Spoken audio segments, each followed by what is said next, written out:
السلام علیکم ملګرو. جنید خان ما یو بل نوې اپډیټ راغلی دی چې د عمران خان بچی به سیاست ته انټری کوي، سیاست ته برازي، د پاکستان تحریک انصاف پارټۍ ته برازي. د حواله سره صح حقیقت مخې لراغلی به در سره هم شریک کوم. او کچره عمران خان په جیل کې وي نو د پی ټی آی الیکشن تیاری قیادت په څوک کوي؟ مطلب تر الیکشن پورې عمران خان په جیل کې اوساتل شو نو د الیکشن تیاری به څوک کوي؟ د الیکشن قیادت په څوک کوي؟ پی ټی آی او عمران خان یو ډیره غټه سیاسي فیصله کړې ده. هغه څه فیصله ده په هغه باندې به هم ډسکشن کوو. سیاسي فیصله دا چې نورو سیاسي جماعتونو چې کوم دي هغه سره رابطې آغاز هم شوه دي، خو عمران خان خپل قیادت ته صفه الفاظو کې ویلي دي درې پارټیانې ولا خول دي چې دغه درې پارټیانو سره مو هیڅ قسم تعلق نه منم، دای سره به هیڅ قسم اتحاد نه کوي. حکمي پارټیانې دي به هم په دې ویډیو کې ډسکس کوو. بل زرداری هم عمران خان د لپاره یو ډیر غټ آفر کړی دی او راتلونکي وخت کې څنګه نواز شریف ته مشکل جوړېدای شي په دې باندې هم یو ډیټیل ډسکشن دی. نواز زرداری چې کوم دی عمران خان ته یو ډیر غټ آفر کړی، سافر دی چې وره حیران بشي جی راتلونکي وخت نواز شریف د لپاره څنګه مشکلات جوړېدای شي. دا سره هم شریک کوم. اسلام آباد کې د جماعت اسلامي د فلسطین په حق کې یو ډیر غټ احتجاج کړی دی چې په هغه باندې به هم تفصیلا خبره کوم. دا ټول اپډیټس په دې ویډیو کې شریک کیږي. ویډیو خپل هم وګورئ او مخکې مرګرو سره ضرور شریک کړئ. ټول نه پهلا عمران خان حواله سره خبره کوم چې آیا د عمران خان بچی به پی ټی آی قیادت سنبالي یا عمران خان به بل چاته قیادت ورکړي کچر عمران خان په جیل کې وي.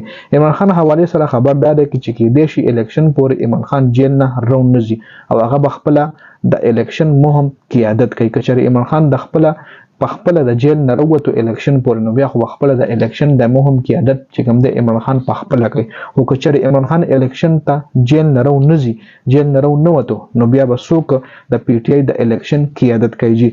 صحافي رانا عظیم یو غټ انکشاف کړی دی چې کچر الیکشن پورې عمران خان ریحان نشو نو د عمران خان بچی یعنی قاسم او سلیمان سیاست کې انټری کولای شي. اوس د کیسه حقیقت ته تاسو دی حواله سره څه خیالات لري؟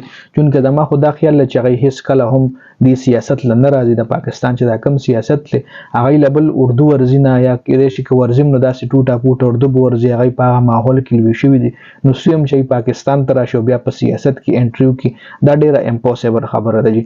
تاسو ګورئ بلاول چې کوم د ټول سبق په انګلیش مطلب عمره یورپ کې ویل دی هغه اردو پورې خلک خنداګانې کوي. بادل آتا ہے تو پانی هغه یو ډایلاګ وایرل شو اور ټانګ کامتی ہے هغه یو ډایلاګ دغه کام په ټانګ دی هغه ډایلاګ ګوره نو خلک ورپورې خندا کوي. نو مشکل ده چې هغه سیاست لراشي او هغه د پاکستان په سیاست سب فیدجی سیاست خو ډیر غټ دماغ لري. بل اوس دی کې بل د پی ټی آی چې کوم عمران خان دغه د پی ټی آی حواله سره یو غټ سیاسي فیصله کړی ده. د عمران خان کور کمیټي دا فیصله کړی چې موږ راتلونکي وخت ټایم کې راتلونکي وخت کې نورو سیاسي جماعتونو سره رابطې کوو. خو عمران خان ورته صفه الفاظو کې ویلي دي چې دریو سیاسي جماعتونو سره مو هیڅ قسم اتحاد هیڅ قسم رابطه نه منم. هغه کډومبنۍ پارټي د پرویز خټک پارټي د پاکستان تحریک انصاف پارلیمنټریان، دویمه پارټي ولا استحکام پاکستان خولې د جهانگیر ترین پارټي او دریمه پارټي چې کومه د مسلم لیگ نون د چې دریو پارټو نه بزان ساتي د سره به هیڅ قسم اتحاد د سره به هیڅ قسم رابطه نه کوي. نور چې څومره پارټیانو سره رابطې کول شي نو کوي.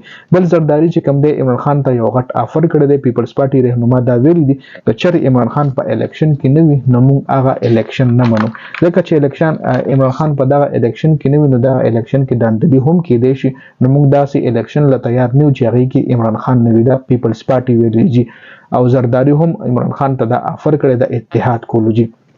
بل دی وخت کې ټول سیاسي جماعتونه چې کوم دي خفه دي، ټول سیاسي جماعتونه خفه دي. صرف خوشحال چې پکې کوم دی هغه مسلم لیگ نون دی ځکه چې د مسلم لیگ نون ته سہولتونه ملاويږي. نواز شریف له سہولت ملاو شو نو ښکاري دا چې څنګه پی ټی آی د لپاره پی ډی ایم جوړ شو، څنګه چې د پی ټی آی حکومت او د ټول جماعتونو یوځای شو 13 پارټیان رايوځای شو د عمران خان حکومت غرزولو د لپاره پی ډی ایم جوړ شو.